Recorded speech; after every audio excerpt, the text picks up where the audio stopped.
ভাইরা খুব সুন্দর করে যুবক ছেলেরা মিলে এই বস্ত্র বিতরণের অনুষ্ঠান প্রতি বছর আলহামদুলিল্লাহ করে থাকে।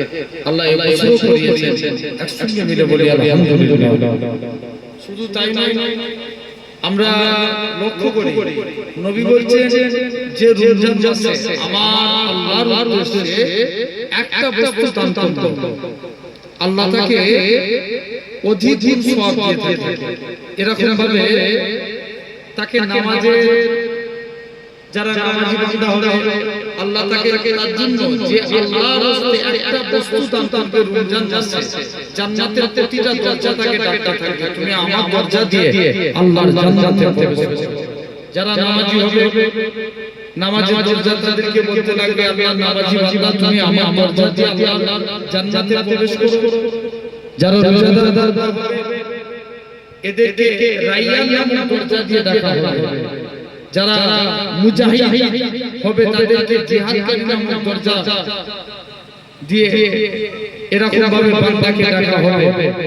তো এই যে আজকে মনে করে শুধু তাই নয়, আল্লাহর একজন ওলি মুহাম্মদ বান্দা ছিলেন, আমরা কিতাবে পড়েছি, আলেমদের মুখ থেকে আলোচনা শ্রবণ করেছি। আপনারা বলছেন যে আল্লাহর একজন ওলি মুহাম্মদ বান্দা ছিলেন যার নাম ছিল রাবি বিন সুলাইমান। তিনি একদিন হজ পাকের উদ্দেশ্যে রওনা দিয়েছে। 500 দিরহাম টাকা তৎকালীন সময়ে 500 দিরহাম টাকা নিজে হজে যাবার জন্য তিনি জোগাড় করে রেখেছেন। হজে যাব বলে দিয়েছে, খুব মন দিয়ে শুনেন। আল্লাহ রাবি বিন সুলাইমান হজে যাব বলে করেছে।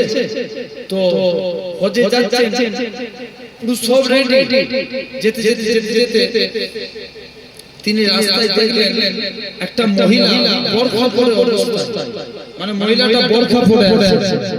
বরখা পরে মেয়েটা আপনার তার ছোট একটা বাচ্চাকে সাথে করে নিয়ে বরখা পরা অবস্থায় মেয়েটা দেখি বাচ্চার হাত ধরে হেঁটে যাচ্ছে। রাবি বিন সুলাইমানের সন্দেহ এই মেয়েটা কি করে দেখবে।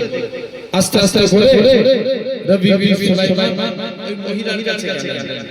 মহিলার কাছে গিয়ে রাবি বিন সুলাইমান দূর থেকে লক্ষ্য করে দেখে ওই মহিলাটা ব্যাগ থেকে একটা ছুরি বার করলেন। ছুরি বার করে আপনার একটা মরা দুম্বা দেখবেন, গরু মরে গেলে কিছু জন্তু প্রাণী মারা গেলে আমরা ভাগারে ফেলে দিই বা নোংরা জায়গায় ফেলে দিই। এরকম ভাবে মহিলা একটা দুম্বা মারা গেছে, ওই দুম্বার বস্তু চাপ চুরি করে কেটে তার ব্যাগের মধ্যে ভরেছে। রাবি বিন সুলাইমানের ডাউট হলো এই মেয়েটা কি মরা দুম্বার বস্তু পাড়ায় চুরি করবে, মানুষকে বলবে দুম্বার বস্তু কি এই মেয়েটা কাউকে নিয়েছে, এটা তো হারাম হবে। রাবি বিন সুলাইমান তার পিছু টান দিলেন। পিছনে যে দেখে রাবি বিন সুলাইমান এক পর্যায়ে যে দাঁড়িয়ে আছেন, যে দেখে চারটা বাচ্চা এসে ওই মহিলাকে আপনার চারটা বাচ্চা এসে চারজন মিলে ওই মহিলার হাত ধরে নিজে বাড়িতে ঢুকিয়ে নিলেন। অনেক রাবি বিন সুলাইমান ডাক কি হয়েছে একবার তুমি বলো, কেন তুমি মরা দুম্বার বস্তু কেটে নিয়ে আসলে, কি কারণে মা তুমি এই মরা দুম্বার বস্তু কেটে তুমি কি করবে। রাবি বিন সুলাইমান তখন বলতে লাগলেন, শুনো আমি হজে যাওয়ার জন্য নিয়ত করেছিলাম, কিন্তু মেয়েটা বলে রাবি বিন সুলাইমান শুনেন আমার স্বামী কোন এক টাইমে জিহাদের ময়দানে মারা গিয়েছে। আমার স্বামী কোন এক টাইমে জিহাদের ময়দানে ইন্তেকাল হয়ে গেছে। তো চারটে এতিম বাচ্চা রেখে গেছে। আমি আমার বাচ্চাগুলো রাজা কয়েকদিন হয়ে গেল খাওয়া দাওয়া হয় না, আমার বাচ্চাগুলো ভুখার যন্ত্রণায় কাঁদে, আমি আমার বাচ্চাদের কান্না সহ্য করতে পারি না। এজন্য কোথাও কিছু না পেয়ে ভাগার কাছে দেখি মরা দুম্বা পড়ে আছে, ওই মরা দুম্বার বস্তু আমি কেটে বাচ্চাদেরকে দিয়ে খাওয়াবো। রাবি বিন সুলাইমান বলছে, এত কষ্ট আল্লাহ যদি চায় আমি হজে পড়ে যাব, আমার হজের টাকাটা আমি আল্লাহর রাস্তায় এই মহিলাদেরকে দান করে দিলাম। 500 দিরহাম টাকা দান করে দিলেন। রাবি বিন সুলাইমান বলছে, ঠিক আছে মা, তুমি তো মহিলা মানুষ, তুমি তুমি বাজারে যেতে পারবে না, ও থেকে আমাকে কিছু টাকা দাও, ও থেকে কিছু টাকা নিয়ে চারটে বাচ্চার জন্য এতিম বাচ্চা চারটা নতুন কাপড় কিনে দিলেন। রবি বিন সুলাইমান কাপড়গুলো নিয়ে এসে এরকম ভাবে চারটে বাচ্চাকে দেখালেন, মা এই দেখো তোমার কাপড়, এটা বড়কে দিলেন এটা তোমার কাপড়, মেজোকে দিলেন এটা তোমার কাপড়, সেজো এরকম ভাবে ছোট চারটে বাচ্চা রবি বিন সুলাইমানের জন্য দোয়া চায়। রবি বিন সুলাইমান আমরা দোয়া চাই আল্লাহ যেন তোমাকে জান্নাতি করে দেন। রবি বিন সুলাইমান আল্লাহ যেন তোমার রুজিতে বরকত দেন, আল্লাহ তোমার তকদীরকে বড় করে হালাল রুজিতে বরকত দেন। ছোট মেয়ে দোয়া চায় রবি বিন সুলাইমান আল্লাহ যেন তোমার হজকে কবুল করে নেয়। এরকম ভাবে চার আনা মেয়ে দোয়া চাইলেন, এই গরীব মিসকিনদের মনে হাসি ফুটালেন। আল্লাহ রবি বিন সুলাইমানের হজকে ফেরেশতা পাঠিয়ে আদায় করিয়ে নিয়েছিলেন। জোরে বলবো সুবহানাল্লাহ। তথাপিও জেনে রেখে দেন আমরাও সেই পবিত্র মাহে রমজান এই দাওয়াতে ইফতার আপনারা জানেন প্রতি বছর এই নারায়ণপুর উত্তরপাড়া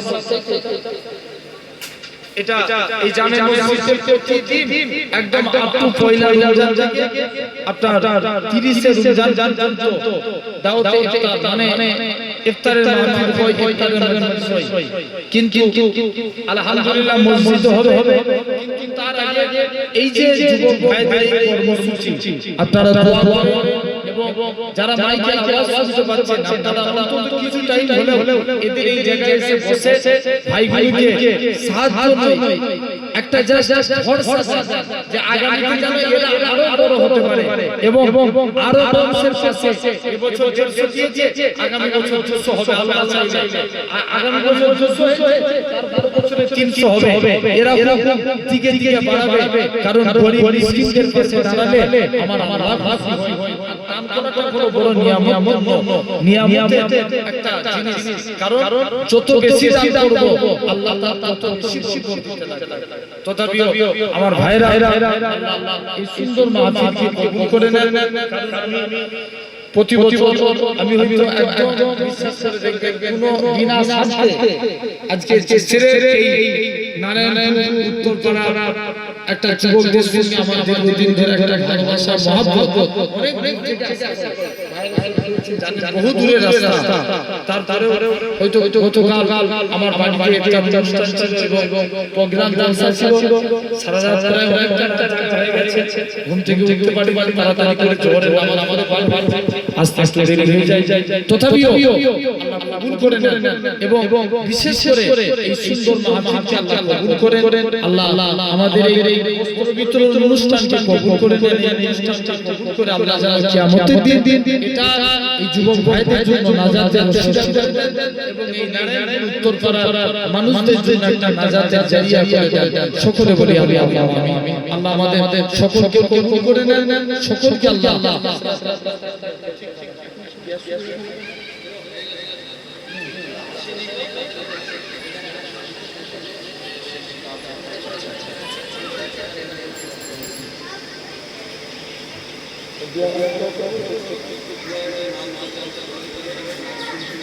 আচ্ছা আচ্ছা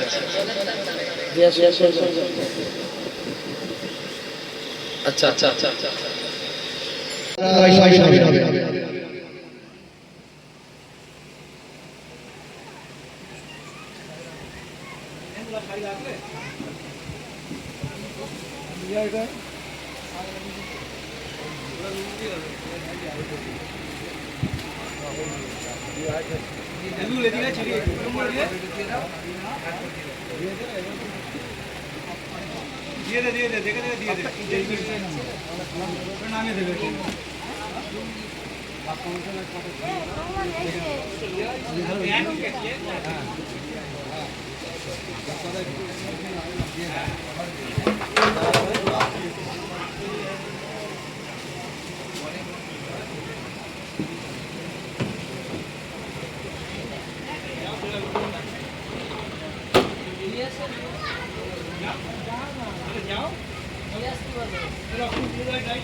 একবার দুরূদ শরীফ আল্লাহুম্মা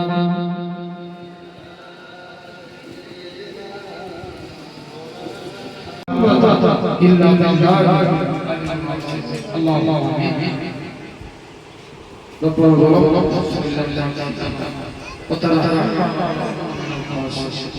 ইয়া আল্লাহ মিসকিনের চাকরের অফার করে আল্লাহ আমাদের আল্লাহ যতটুকু আল্লাহ আমার বলতে আল্লাহ যা কিছু আলোচনা হয়েছে আল্লাহ যদি কিছু দিয়ে থাকে প্রথমে আল্লাহ খাস করে আমি